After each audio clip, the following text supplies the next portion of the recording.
માંથી તંત્રની ઘોર બેદરકારી અને સ્થાનિકોના ભારે આક્રોશના આ મોટા સમાચાર સામે આવી રહ્યા છે। સુરેન્દ્રનગરના સતવારાપરા વિસ્તારમાં આવેલો અને રાજાશાહી કાળની યાદ અપાવતો એક ઐતિહાસિક કૂવો તંત્રની હથોડીનો ભોગ બન્યો છે। મહાનગરપાલિકા દ્વારા હાથ ધરવામાં આવેલી દબાણ હટાવવાની ઝુંબેશ દરમિયાન આ પૌરાણિક કૂવાના એક ભાગને તોડી પાડી ભારે નુકસાન પહોંચાડવામાં આવ્યું છે। આપણો ઐતિહાસિક વારસો નષ્ટ થતાં જ સ્થાનિક લોકોમાં ભારે રોષ વ્યાપી ગયો છે અને તેમણે તંત્ર સામે મોરચો માંડ્યો છે।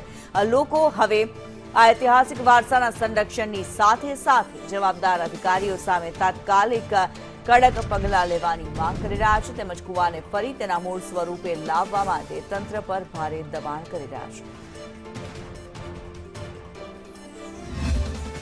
અને 200 વર્ષ જૂનો ઐતિહાસિક રજવાડા વખતનો કૂવો પાડી દીધો છે તો હાલમાં કોઈને નોટિસ નથી આપી, સ્ટેટમાં નથી આપી, પાણી પુરવઠામાં એમને ક્યાંય નોટિસ આપી નથી। તો આ કૂવાનું પરામાં સતવારાપરામાંથી કેમ ડેમોલેશન કરવામાં આવે છે? હર વખતે સતવારા સમાજનું જ્યાં ક્યાંય આવે ત્યાં જ અમે ડેમોલેશન કરવાનું હોય છે સાહેબને। અને મહાનગરપાલિકાના સાહેબને, કમિશનર સાહેબને નમ્ર વિનંતી, એન્જિનિયર સાહેબને વિનંતી, આ બાંધકામ શાખાના જે ચેરમેન હોય, સ્ટેન્ડિંગ કમિટીનો ચેરમેન, મેયર સાહેબને નમ્ર વિનંતી કે હાલના અત્યારે આ કૂવો જમીન લેવલ કરી નાખવા એમને, તો હાલના કૂવો સણાઈ દેવા નમ્ર વિનંતી।